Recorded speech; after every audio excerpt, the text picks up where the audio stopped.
আমার বিশ্ব নবী জনাবে মোহাম্মদ রাসূলুল্লাহ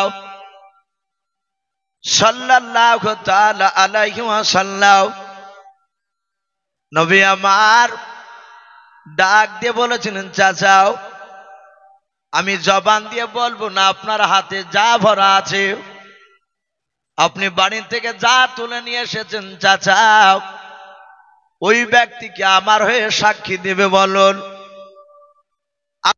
বেঈমান ডাক দিয়ে বলেছিল, ওরে ভাতিজাও, এ আমার হাতের ভিতরে কি আছে তাতে নাকি কথা বলবে? বলে হ্যাঁ, আমার আল্লাহ ইচ্ছা করে নিলে সবাই কথা বলতে পারে। বেঈমান আবু জেহেল হাতটা বামনি ভাবে ধরে আছে। তার ধারণা ছিল মক্কার 50টার উপর লোক আছে, তারাও সবাই দেখবে আব্দুল্লাহর সন্তান আলামিন কথাটা বলতে পারবে না। আমি সেই জায়গায় বড় হব, বেটা ছোট হবে।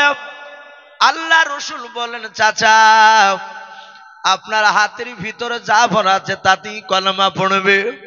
সাতাত বাবা ওই মুঠির ভিতরে থেকে পড়তে লাগলো কলমা, লা ইলাহা ইল্লাল্লাহ, লা ইলাহা ইল্লাল্লাহু মুহাম্মাদুর রাসূলুল্লাহ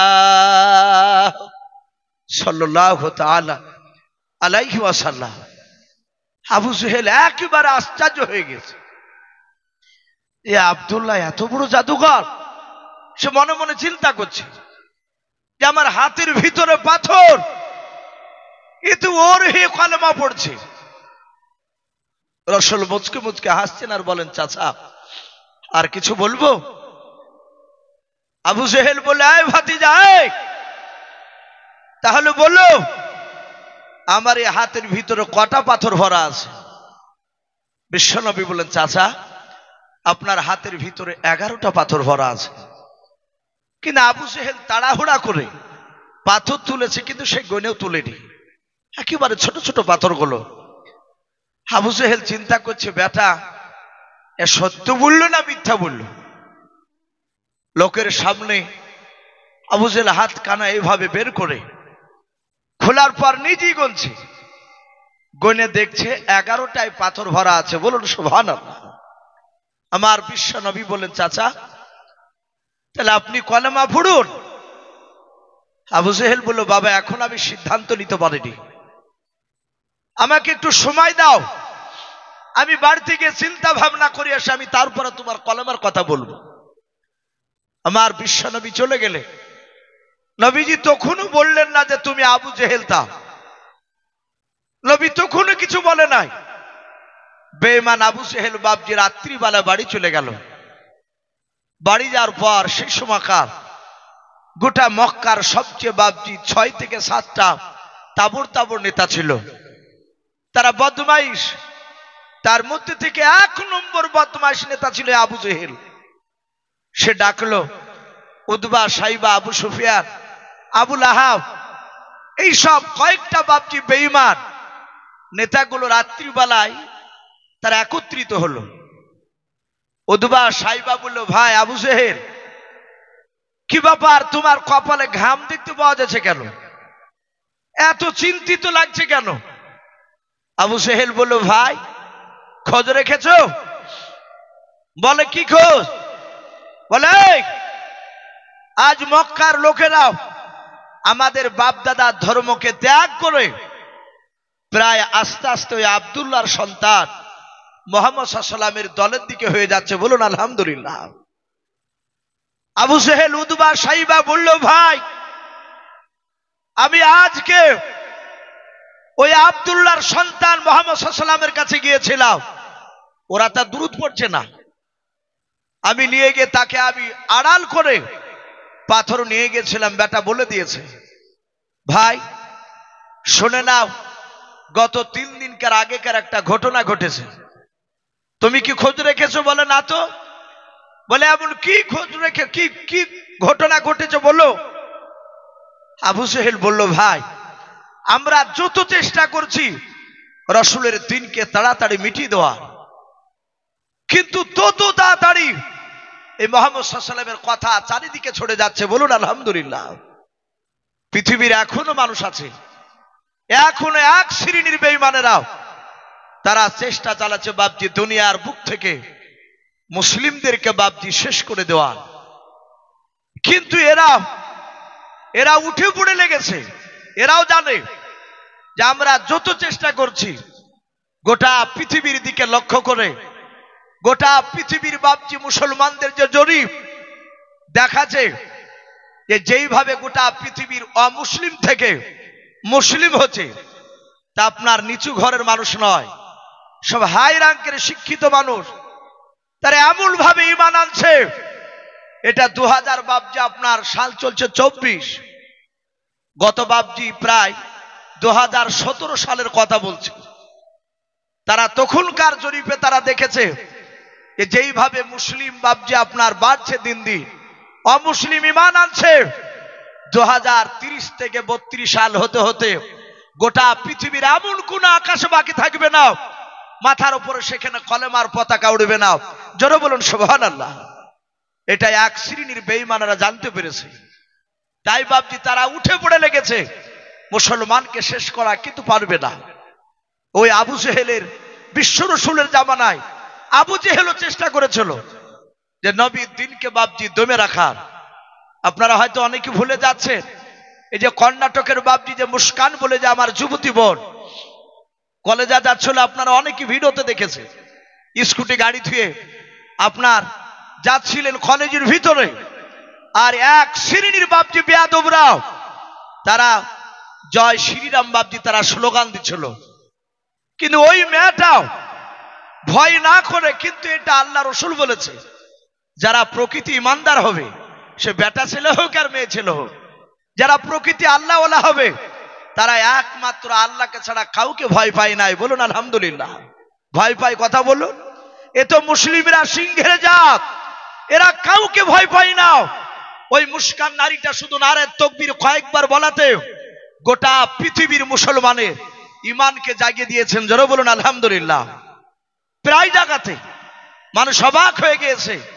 তাই আমি বলছিলাম, তখনও বাপজি চেষ্টা করেছিল। বেঈমান আবু জেহেল ডাক দিয়ে বলল, ভাই রে, আমি 3 দিন আগের ঘটনা আমি তোমাদের কাছে বলার জন্য এসেছি। উতবা সাইবা বলল, কি ভাই? বলে, ভাই শুনে নাও, আমি দেখেছি মক্কা নগরে মুহাম্মদ সাল্লাল্লাহু আলাইহি ওয়াসাল্লামের কাছে এক নয় দুই নয়, বেশ মদিনার 50টা লোক তারা ঈমান এনেছে। উতবা সাইবা বলল, বলো কি? বলে, হ্যাঁ, সব দিক তো তোমরা লক্ষ্য রাখো না, আমি তোমাদের বড় নেতা, আমি সব দিকে লক্ষ্য রাখি। যারা বেয়াদব হয় তাদের বুদ্ধিও বাপজি বেশি হয়, ও তো সবচেয়ে বড় শয়তান। বেঈমান আবু জেহেল একটু কথাটা কৌশল করে বলল। উতবা সাইবা বলে, এমন কি ঘটনা ঘটেছে একটু বলো তো। আমরা সকলেই জানি সারা পৃথিবীর মধ্যে বাপজি কাবা হচ্ছে মক্কা নগর। এই মক্কা নগরে রাসূলুল্লাহ দুনিয়াতে জন্ম নেওয়ার আগেও মক্কা নগরে বাপজি মক্কার বাহিরকার মানুষ তারা হজ করতে যেত, আসতুক তারা। আর আমার বিশ্বনবী মক্কাতে বাপজি জন্ম নিয়েছিলেন। আমার বিশ্ব রাসূল বাপজি শুনতে পেলেন, এক নয় দুই নয়, কেতাবে লিখেছে আপনার ইয়াসরিব বলে যে বাপজি একটা দেশ, যেটাকে বর্তমান আমরা মদিনা বলে জানি, মদিনা তো নবীর শহর বলে জানি, কিন্তু সেই জায়গায় নবী যাওয়ার পূর্বে ওই জায়গাটার নাম ছিল ইয়াসরিব। কি নাম বললাম ভাই? ইয়াসরিব। ওই ইয়াসরিব দেশের বাপজি লোকেরা তারা বুদ্ধিজীবী ছিল, সেখানকার মানুষেরা জ্ঞানগুণী বেশি ছিল। তাই ইয়াসরিব দেশের এক নয় দুই নয় 50টা বাপজি লোক তারা মক্কা নগরে হজ করতে এসেছে। তারা সন্ধ্যার আগে এসে কাবা শরীফের একটু দূরে ফাঁকা জায়গায় তারা তাম্বু টাঙিয়েছে। কিতাবে লিখেছে এক একটা তাম্বুতে বাপজি তারা 10 জন করেছিল। তাহলে হিসাব মতো বাপজি 550 5টা তাম্বু টাঙিয়েছে ওরা। লোকেরা তাদের চিন্তা ধারণা যে সারা রাত এখানে থাকার পরে আরাম করে সকালবেলায় কাবা তওয়াফ করে আমরা এখান থেকে আপন আপন ইয়াসরিব দেশে বাড়ি চলে যাব। বাপজি আমার সোনা লালেরাও, আল্লাহর দরদি নবী জনাবে মুহাম্মদ রাসূলুল্লাহ, সকলে বলুন সাল্লাল্লাহু তাআলা আলাইহি ওয়াসাল্লাম। আমার বিশ্ব নবী শুনতে পেয়েছেন মদিনার ইয়াসরিব থেকে মক্কার এক নয় দুই নয় মক্কার বাহির থেকে 50 জন যুবক এসেছে, বেটা ছেলে বৃদ্ধ যুবক মিলে বাপজি 50 জনার টিম আমার বিশ্বনবী বুক ভরা আশা নিয়ে আমার দুরূদ নবী চিন্তা করেছে, মক্কার অনেক লোকের কাছে গিয়েছি, কলেমার দাওয়াত দিতে গিয়েছি, মক্কার লোকেরা তারা সবাই আমাকে মানে নাই। নবীজির আপন চাচারাও আমার বিশ্ব নবীজিকে বাপজি বেশ কয়েকটা নবীর আপন চাচা নবীরও বাপজি বিরোধিতা করত। আমার বিশ্ব নবীর বাপজি কয়েকটা চাচার মধ্যে একটা আবুল আহাব বলে চাচা ছিল, নবীর আপন চাচা, এত বড় বেয়াদব। প্রতিদিন সকালবেলা বিছানা থেকে উঠে এসে বিশ্ব নবীকে গরমে কথা বলতো, বলে ভাতিজা তোর লেগে আমরা সমাজে মুখ পাই নাই, খবরদার আমাদের বাপ দাদার বিরুদ্ধে কথা বলবি না। বাপজি আমার সোনা লালেরা আমার বিশ্ব নবীকে সবাই মানে নাই। নবী একটাই বুক ভরা আশা নিয়ে চিন্তা করেছে যে আমিও সন্ধ্যার দিকে ওই মক্কা নয় কাবা শরীফের সামনে যাব, আমিও তাম্বু টাঙাবো, সারা রাত সেখানে আমি আরাম করে থাকার পরে সকালবেলায় 50টা লোকের কাছে গিয়ে আমি কলেমার দাওয়াত দেব। আমার বিশ্ব নবী চিন্তা করেছে 50টার মধ্যে হয়তো একটা না হলে 2টা লোক তো ঈমান আনবে, কারণ বিশ্ব নবী এটা জানতে যে আমি হেদায়েতের মালিক আমি নয়, হেদায়েতের মালিক আসমান জমিনের মধ্যে কে বলুন? আমার আল্লাহ। কিন্তু বিশ্ব নবী আর রাস্তা দেখানোর জন্য আল্লাহ রাব্বুল আলামিন উনাকে পাঠিয়েছিলেন। আল্লাহ বলতেন, হে রাসূল, কোনটা জাহান্নামের রাস্তা কোনটা জান্নাতের রাস্তা এটা আপনাকে দেখানোর জন্য পাঠিয়েছি। হেদায়েত কাকে করব না করব সেটা আমি জানি, আমি আল্লাহ আছি, তুমি হেদায়েতের মালিক নয়। আমার বিশ্ব নবী জানেন হয়তো 2টি একটা লোক যদি মেনে নেয়, রাসূল গ্যারান্টি দেননি, যদি মেনে নেয় আমার বিশ্ব নবী গিয়ে বাপজি তাম্বু টাঙিয়েছে। আবু সেহেল বেঈমান, তারা সব সময় লক্ষ্য করতো যে মুহাম্মদ সাল্লাল্লাহু আলাইহি ওয়াসাল্লাম ও কোন দিকে যাচ্ছে। বাপজি আমার সোনা লালেরাও, মানুষ মনে করবে যে আপনাকে কোনো মানুষ যদি ছোট করার চিন্তাধারা নেয়, আপনাকে অপমান করার চেষ্টা করছে, আপনি ভেঙে পড়বেন না। আপনি মনে মনে চিন্তা করবেন ওর চেয়ে ইজ্জত আপনাকে আল্লাহ বেশি করেছে, এ বেশি করেছে বলি সে আপনার চেয়ে ছোট বলে সে আপনাকে মানুষের কাছে ছোট করার চেষ্টা করছে। বেঈমান আবু জেহেল জানে যিনি আখিরি জামানার রাসূল, বিরাট সম্মানের, একে সবসময় ছোট করা দরকার আছে। তাই সবসময় দেখতো যে বেটা কোন দিকে যাচ্ছে, তাকে দেখলো বেটা তো সেই মদিনায় যাচ্ছে।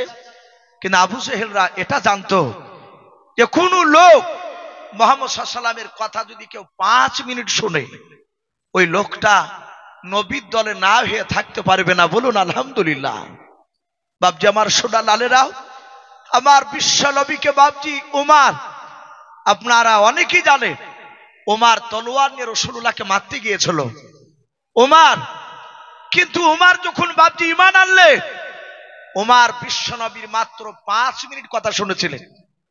আমার বিশ্ব নবীর কথা শুনে ওমর ঈমান আনার পরে ওমর বলেছিলেন, আমি যদি এর আগে যদি আমি এই মুহাম্মদ সাল্লাল্লাহু আলাইহি ওয়াসাল্লামের কথা যদি আমি শুনতাম, আমি কবি রাসূলুল্লাহকে আমি চিনে নিতাম। বলুন আলহামদুলিল্লাহ। কিন্তু আবু জেহেলরা তাকে শুনতে দেয়নি, তারা সব সময় খারাপ কথা মানুষের সামনে বলতো। বাপজি আমার সোনা লালেরাও, আবু জেহেল চিন্তা করলো বেটা তো গিয়েছে, আমাকে রাত্রি বেলায় যাওয়া লাগবে। আবু জেহেল 1 নাই 2 নাই, প্রায় 9 থেকে 10টা লোক আবু জেহেলরা টোটাল, তারা বাপজি জমা হয়ে একত্রিত হয়ে গভীর রাত্রি বেলায় তারা দূর থেকে দেখলো মুহাম্মদ সাল্লাল্লাহু আলাইহি ওয়াসাল্লাম ওই তাম্বুতে আছে। আর ওখান থেকে একটু দূরে দেখছে সেই মদিনার 50টা লোক।